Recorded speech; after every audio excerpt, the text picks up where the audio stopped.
Hi, I'm Suzanne, and this is a yoga practice to help alleviate neck and shoulder tension. If you'd like, you can stick around at the end of the video where I'll be talking about some postural recommendations to help avoid, prevent having neck and shoulder tension in the first place, or at least to make it a lot less frequent. So most of this practice is going to be done seated. I'm going to assume that you're doing this practice at work or at home at your desk. So please take a comfortable seat, sit up nice and tall. Make sure that the knees are below the level of your hips and that you're sitting just slightly forward on your sitting bones so that your lumbar spine has its natural lumbar curve. The shoulders are aligned over the hips and the head is aligned over the shoulders. Find the spot at the very back of your part and imagine that you could lift upright from that point. Draw up so that all sides of the neck are nice and open and there's a sense of lightness at the top of the spine. If you'd like, close your eyes and drop your attention inside. You start to feel and observe. Relax your jaw and your eyes and the tops of your shoulders. Let them soften down.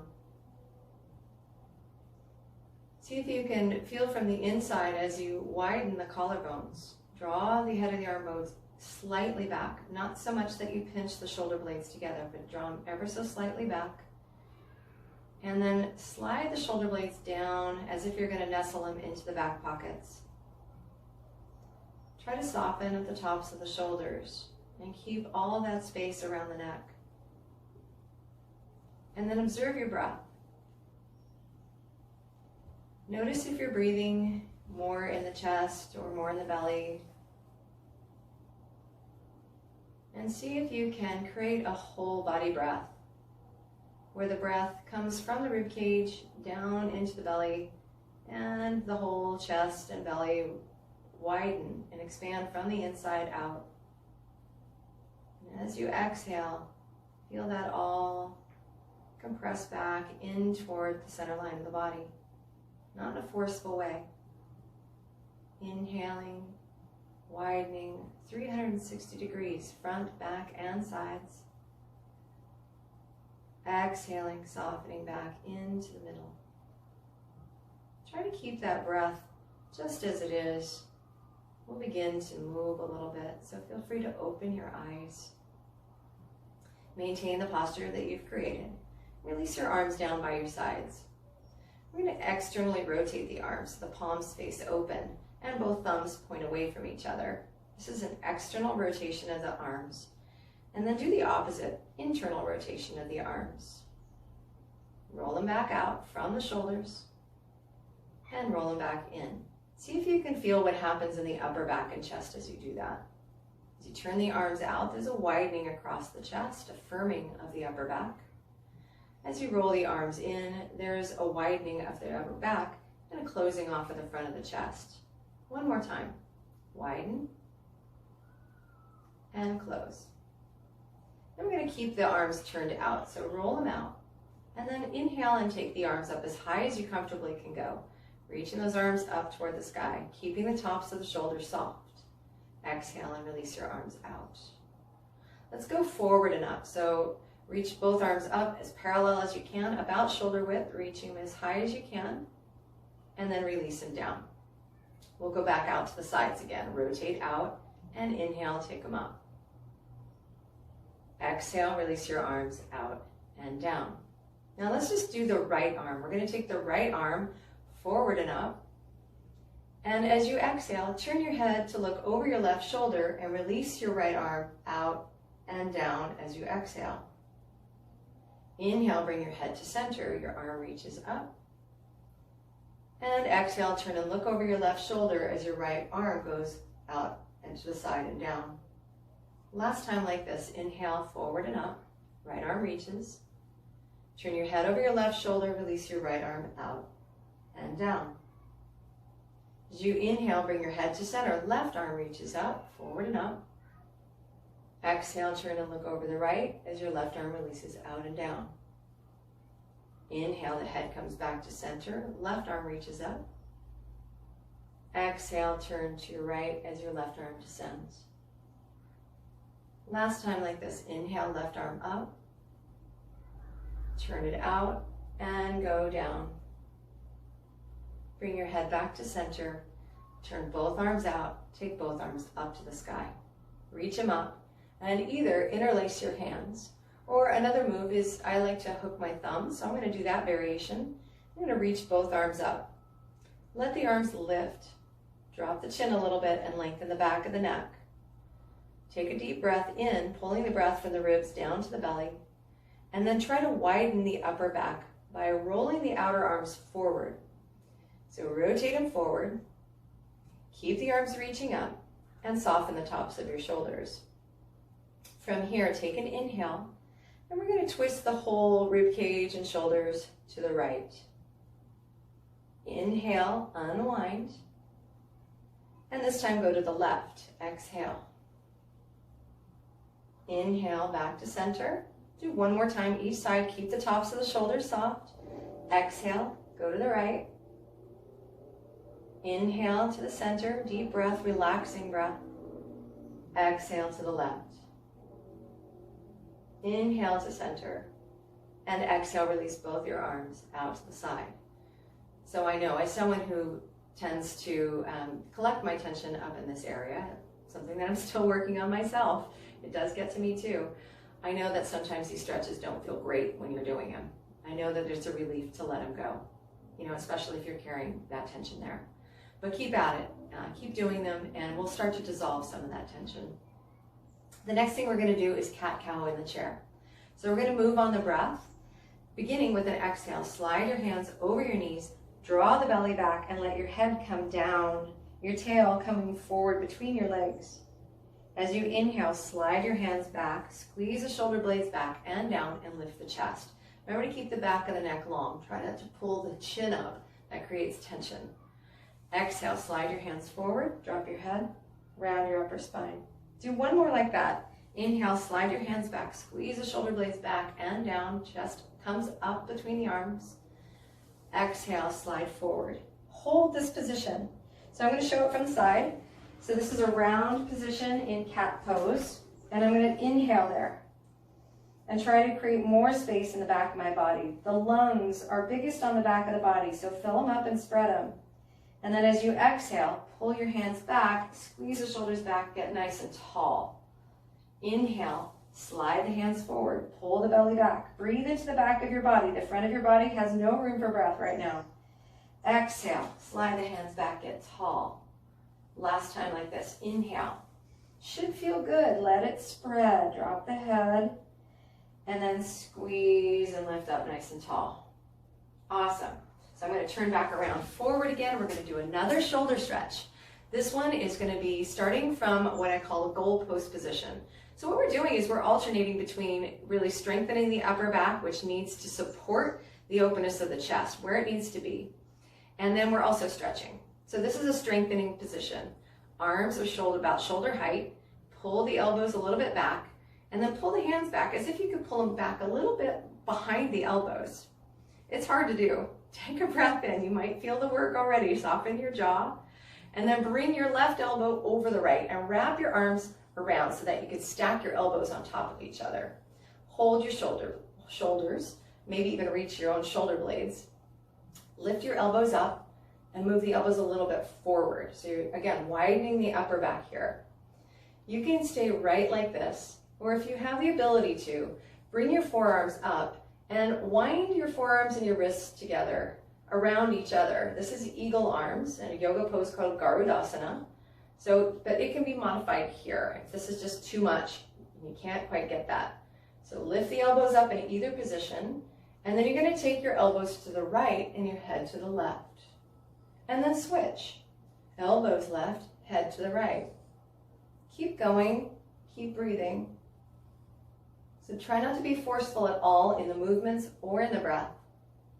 Try to have a nice even rotation side to side. The elbows are going to want to slide down. Keep them up. Go back and forth another time.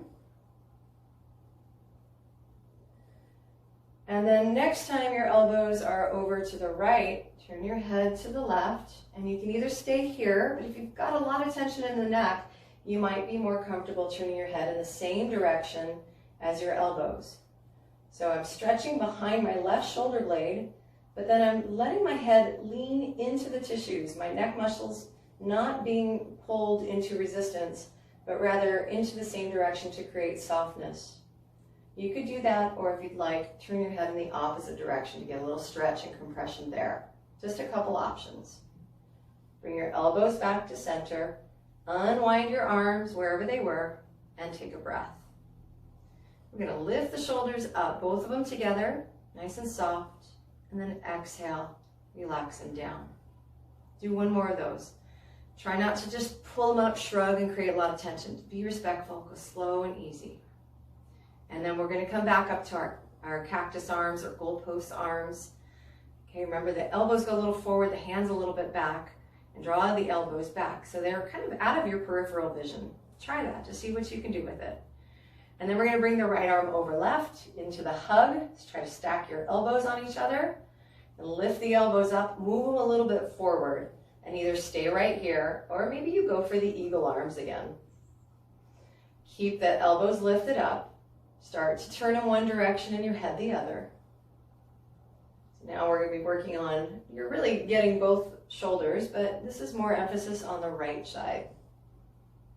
Back and forth several times. And because it's my right arm on top, I'm going to keep my elbows to the left next time. So my elbows go left, and then again, your head can go away from the elbows or in the same direction. Like when we try to untie a knot, think about when you have a knot in a shoelace. You don't pull the shoelaces more taut to get the knot out. You actually turn into it. You soften and let those tissues kind of move in toward each other. You move the tissues in toward each other to release the knot. That's the theory behind this movement I'm doing here. But if you want, you can turn away. Okay, just notice what feels good. Some days it's going to be one or the other. Bring your elbows back to center. Release your arms. And then again, shrug those shoulders up gently and back and down this time. So up the front, let's go back, squeeze, and down. One more of those. Go up the front, gentle, squeeze back, engage the muscles of the upper back, and go down. Great. So the last thing that we're going to do is a couple of lunges. So again, assuming that people are doing this from work, you can do these at your desk. If you're at home, this is a kitchen counter. So this is just going to kind of mimic my kitchen counter. I'm going to start by coming into what I call downward dog. This is a variation. Your hands on the counter, walk your feet back until your arms are by your ears and your heels are approximately underneath your hips. Lengthen back, release your neck, maybe turn it side to side a couple of times. Take a nice breath into your back. Widen the back like you did in that cat pose earlier. And as you exhale, step your right foot toward your counter or your desk and maybe hop that left foot back a little bit. And you keep your right knee bent right over the ankle and your left leg is back behind you, legs about hip width distance apart. You're going to hug the right outer hip back and let the left outer hip turn a little forward. Lift the low belly up. That's going to draw the tailbone down and give you a nice stretch and opening in front of the left hip.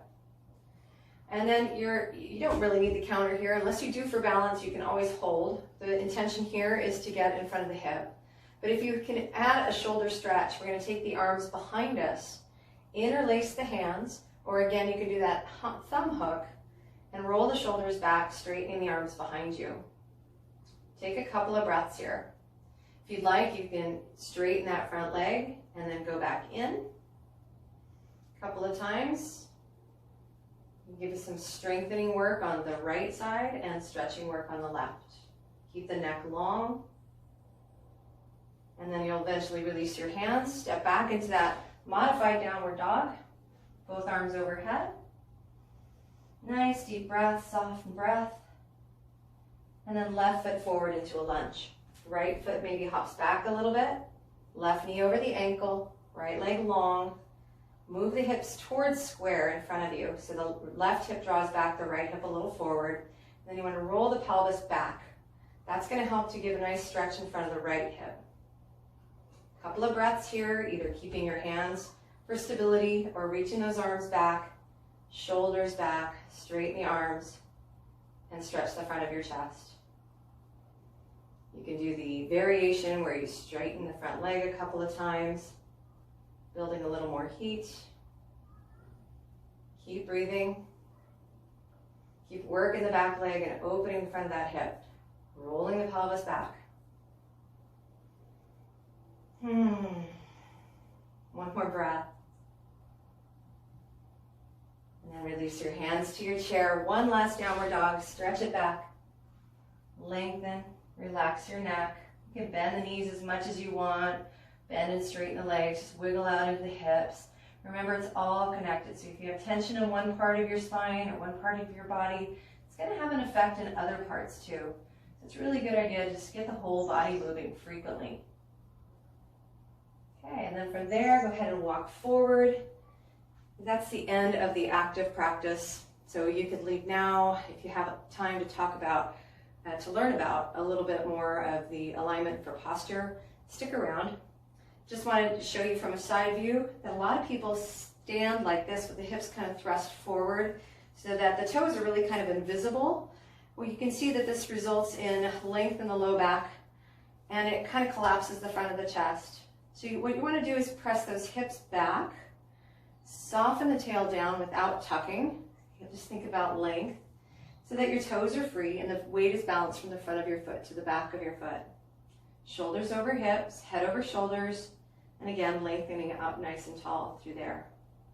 Lastly, you want to roll the shoulders back just slightly. Don't squeeze back, just slightly back. Slide the shoulder blades down.